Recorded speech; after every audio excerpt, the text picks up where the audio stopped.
I ruined my boyfriend's family dinner by bringing my own food. I'm allergic to gluten, dairy, and shellfish. My boyfriend Austin knows this. His mom knows this. His sister knows this.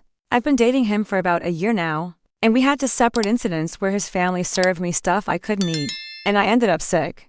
First time was at a barbecue, where his mom said everything was safe, but she used butter on the corn. Second time was at Thanksgiving, where his sister made this fancy pasta and swore it was gluten-free.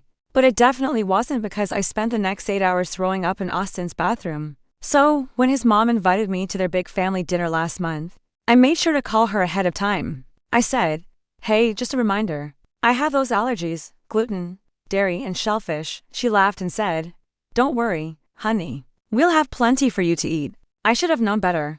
I got to their house at 6 o'clock, and the dining room table was loaded with food. There was lasagna with cheese and regular noodles. There was shrimp scampi sitting right there in a fancy bowl. There was garlic bread that was definitely not gluten-free. There was a salad, but it had croutons and some kind of creamy dressing all over it. His mom had made literally nothing I could eat. I stood there staring at the table while everyone started sitting down. Austin's dad was already piling lasagna on his plate. His sister was grabbing shrimp. His mom looked at me and said, "Well, go ahead. Make yourself a plate." I looked at Austin, and he just shrugged like he didn't know what to say. I pulled him aside to the kitchen and asked if his mom forgot about my allergies. He said she probably just got busy cooking and didn't think about it. I had packed a Tupperware container in my bag just in case. I'd made myself chicken and rice with vegetables. Nothing fancy, but at least I could eat it. I pulled it out of my bag and sat down at the table with everyone else. Austin's mom noticed immediately. She stopped mid-sentence and stared at my container. Her face went red. She asked what that was. I said, "Oh, I brought my own food since everything here has stuff I'm allergic to." The whole table went quiet. Austin's dad put his fork down. His sister stopped chewing. His mom's voice got really tight and she said, "I spent all day cooking this meal, and you bring your own food like my cooking isn't good enough." I tried to explain that I literally couldn't eat anything she made because of my allergies. She said I was being dramatic and that allergies weren't that serious. Austin just sat there saying nothing. His sister jumped in and said it was pretty rude to bring outside food to someone's dinner party. I said, "I told your mom about my allergies ahead of time, and she said she'd have food for me." His mom snapped that she did have food for me and pointed to the salad. I said, "The salad has croutons and creamy dressing, which I can't eat." She rolled her eyes and said, "Just pick them out." I started eating my chicken and rice. His mom kept making comments under her breath about how disrespectful I was. His dad didn't say anything, but kept glancing at me like I'd done something horrible. His sister posted a photo of the table on Instagram and made sure my Tupperware container was visible in the corner with some caption about ungrateful guests. Austin still wasn't defending me. After dinner, his mom pulled Austin aside, and I could hear her through the wall saying I had embarrassed the family, and that I was clearly not the right fit for their son. She said if I really cared about him, I would have just sucked it up and eaten the food, even if it made me a little sick. Austin came back and asked if we could leave. We didn't talk the whole drive home. The next day, his sister sent me a long text about how I humiliated their mother and made the whole evening awkward. She said I should have just eaten before I came, or waited until after dinner to eat. She said bringing my own food was insulting and that I clearly didn't respect their family. I texted back that I wasn't going to risk another allergic reaction just to be polite. Austin finally said something. He told me his mom was really hurt and that maybe I should apologize. I asked him why I should apologize for not wanting to get sick. He said I could have handled it differently. Maybe pulled his mom aside privately instead of just pulling out my food at the table. I said I literally had no other option unless he wanted me to sit there and starve. After that conversation, things between Austin and me didn't magically get better. They actually got heavier in this quiet, uncomfortable way where nothing was resolved, but everything was hanging in the air. For a few days, he barely brought it up, and when he did, it was always framed around how upset his mom was, how awkward things had become, how his family just didn't understand allergies like that. I tried explaining again, slowly this time, that this wasn't about preferences or being picky, that this was about my body reacting violently to food, that I wasn't choosing to be difficult. But he kept circling back to the idea that I could have handled it more gracefully. That word stuck with me, gracefully. Like somehow vomiting for 8 hours was more graceful than quietly eating food I brought, so I wouldn't get sick. A few days later, his mom sent him containers of leftovers and told him to bring some to me as a peace offering. Except every single thing had cheese, butter, or some sauce she couldn't identify. Austin stood in my kitchen holding the bags, looking hopeful. And when I pointed out I still couldn't eat any of it, his face felt like I was the one rejecting an olive branch.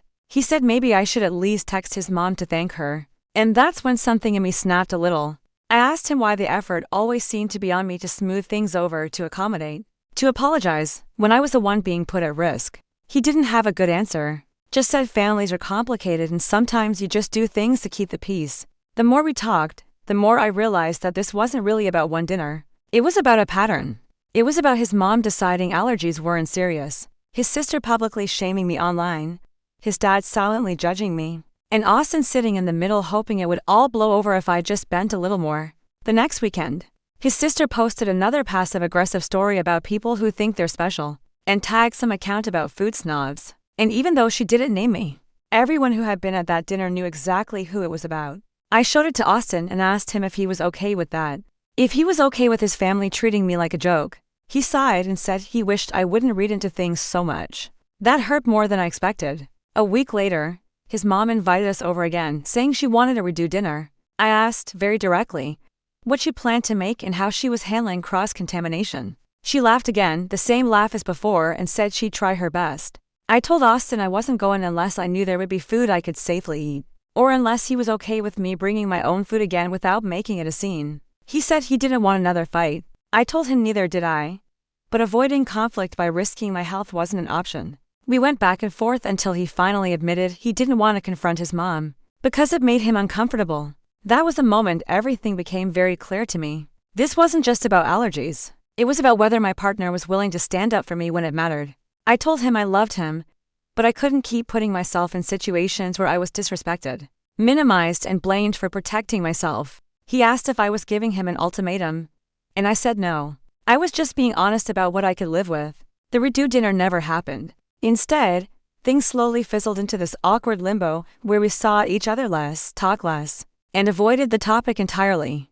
Eventually, one night when we were sitting on the couch in silence, Austin admitted that his family would probably never change how they saw the situation, and that he didn't know if he was strong enough to keep fighting them about it. I nodded and told him that I needed someone who wouldn't see my health as an inconvenience. We broke up a week later, quietly, without yelling or drama. His mom unfriended me on Facebook the same day. His sister blocked me. And honestly, as painful as it was to lose someone I cared about, the relief I felt knowing I'd never again have to choose between being polite and being safe told me I'd made the right decision. Story to 8 years ago. My brother stole my millionaire fiancée, the woman I was about to marry. Now, at her mother's funeral, he walked in with her, flashing his diamond ring, and said, "Poor you, still alone at 40. I got the woman, the money, and the mansion." I smiled, turned to him and said, "Have you met my wife yet?" When I called her over, his face went pale, because actually my wife was chapter 1. The funeral and the ghosts of the past 8 years. That's how long it had been since I last saw my brother. Not since the day I walked into my penthouse and found him kissing my fiancée. My then fiancée Alyssa, the same woman I'd met during a charity auction, who once said she couldn't imagine life without me. The same woman who'd spent 2 years pretending to plan our wedding, only to vanish 1 week before it, leaving a 3-word note on my dresser. "It's your brother." I cut them both off. No dramatic confrontation, no revenge, just silence. I walked away from my life in New York, disappeared, and started over. But fate has a funny sense of humor. Today was our mother's funeral. It was raining, cold. My suit clung to my shoulders. The cemetery was quiet except for the crunch of gravel as his footsteps approached behind me. I didn't turn at first. I didn't need to. His voice used the same arrogance it always had. "Poor you," he said with a smirk. "Still alone at 40. I got the woman, the money, and the mansion. Life's funny, huh?" I turned slowly, and there he was. Julian, my younger brother, taller now, wearing a custom Armani coat, his arm around Alyssa, who looked exactly like the last time I saw her, flawless and calculating. She held up her hand as if taunting me. A massive diamond ring glinted in the gray light. "Still single?" she asked sweetly. I didn't answer. I just smiled. "Have you met my wife yet?" They blinked. I turned slightly, lifted my hand, and beckoned. A graceful figure stepped out from the black SUV behind me, heels tapping softly on the gravel. When she reached my side, Julian's smirk vanished, his eyes widened. Alyssa's jaw tightened because the woman walking toward me was not just beautiful. She was the one person Julian thought he'd never see again, and the key to a plan I had been building for nearly 8 years. "This," I said calmly, "is my wife." But you may know her better as someone you once left humiliated in front of half your company. She used to be your executive assistant, remember? His face turned a shade of ash. He remembered, and that's when I knew. They had no idea how much damage was already in motion. Chapter 2, Secrets, Tension, and the Setup. Julian stood frozen as if his brain was struggling to reconcile the image before him beside me. My wife Elena extended her hand toward Alyssa, her smile razor thin. "Alyssa," she said smoothly. "It's been a long time. The last time we met, you told me I wasn't good enough to be in the same room as your future husband." Alyssa's lips parted, but no sound came out. Her confidence was unraveling. Julian's voice broke through the tension. "Wait, you married her." I smiled. "Oh, yes? I married the woman who worked behind the scenes while you two played king and queen. The one you beard in board meetings. The one you fired to make room for Alyssa's cousin. And she's now the CFO of a company you've been trying to invest in for 2 years." His jaw clenched.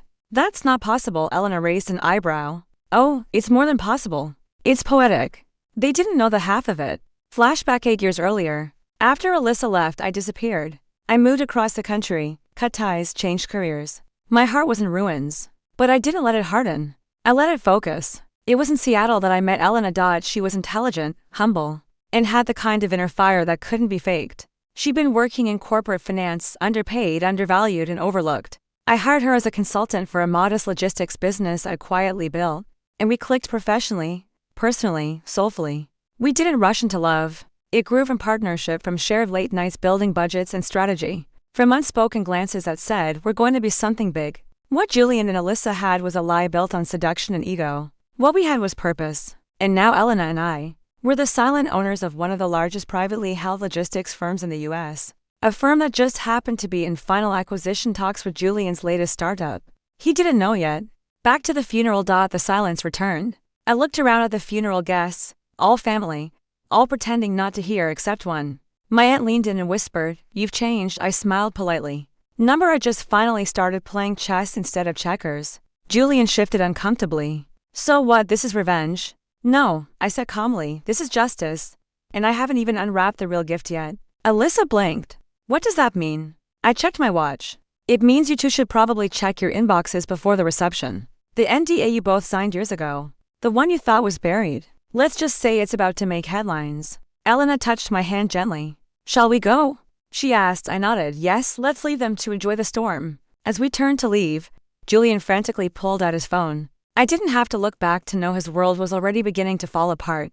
Chapter 3, The Storm Hits. As Elena and I walked toward our car, the chill of the funeral morning gave way to something warmer. Satisfaction. We didn't say much. We didn't need to. Back at the hotel, I opened my laptop. Elena pulled out a bottle of wine. Not for celebration, but for ceremony. This was a moment 8 years in the making. I logged into the private server. Operation Comeuppance. Live with a single keystroke. I triggered the release of key documents to the media and several regulatory authorities. A detailed timeline of Julian's financial fraud hidden under shell companies that he used to funnel investor money into luxury assets, including the mansion he had just shown off at the funeral. A clip from a private conversation recorded by his own company's smart board system, where he and Alyssa discussed insider trading related to a biotech merger she had access to through a former employer. Both were damning. Both were real, and both were legally obtained, thanks to the NDA letters they smugly signed all those years ago, when they used Elena's position to quietly embezzle and manipulate quarterly forecasts. That's the part Julian never understood. Elena wasn't just smart, she was patient, and I had become her scalpel hours later. Julian's voice was a shriek through the phone when he called me. "You bastard. What the hell did you do?" "My board just suspended me. Suspended, pending investigation." "You think you've won?" I sipped my coffee. "No, Julian. I know I've won. You just don't know how deep this goes yet. This is illegal. I'll sue you." Elena kept copies of everything. Julian, her name is still on the original documents. Remember the email she sent asking you to clarify a few financial entries you brushed off? Those emails now sit with federal investigators. What about Alyssa? You're ruining her, too. I paused, then said coldly. She ruined herself when she laughed in my face the night before our wedding and climbed into your bed. Silence, then a faint, hollow whisper. "We were just kids." "No, Julian. I was a kid. You were a snake in a suit, and now everyone knows it." Meanwhile, across town, Alyssa was packing her things. The moment the scandal broke, her company terminated her. Her face was already trending on business gossip blogs. Her reputation was radioactive. She tried to call me twice. I didn't answer. Then she tried Elena text. I know I was wrong. I didn't deserve either of you. Please don't destroy us any further. Can we talk? Elena forwarded the message to me without comment. I typed only one word in reply. No.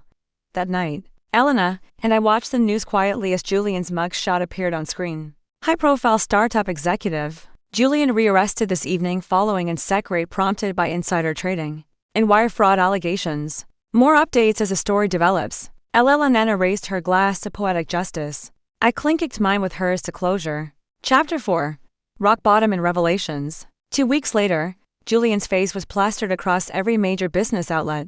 Headlines screamed his downfall. Tech wonderkin implodes in sex scandal. From CEO to cell block, Julian Reese behind bars. Power couple caught in fraud web. Alyssa James terminated amid investigation. His investors had pulled out.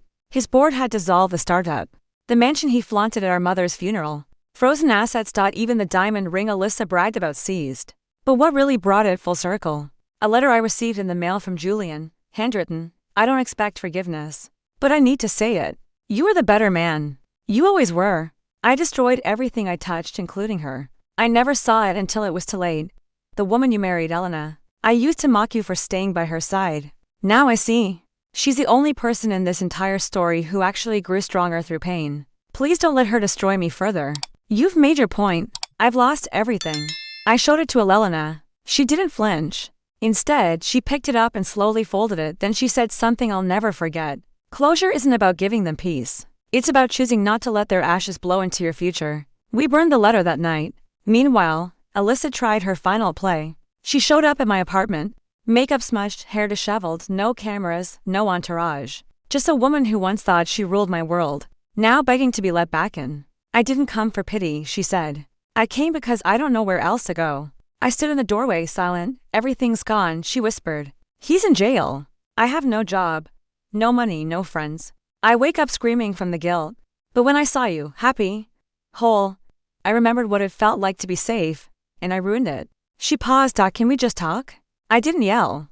I didn't laugh. I just smiled softly and replied, Alyssa, there's nothing left for us to talk about. You broke something I never tried to replace. I just built something better without you. Then I gently closed the door. Later that night, Elena and I sat in our quiet kitchen, watching the city lights flicker. Do you feel better? She asked.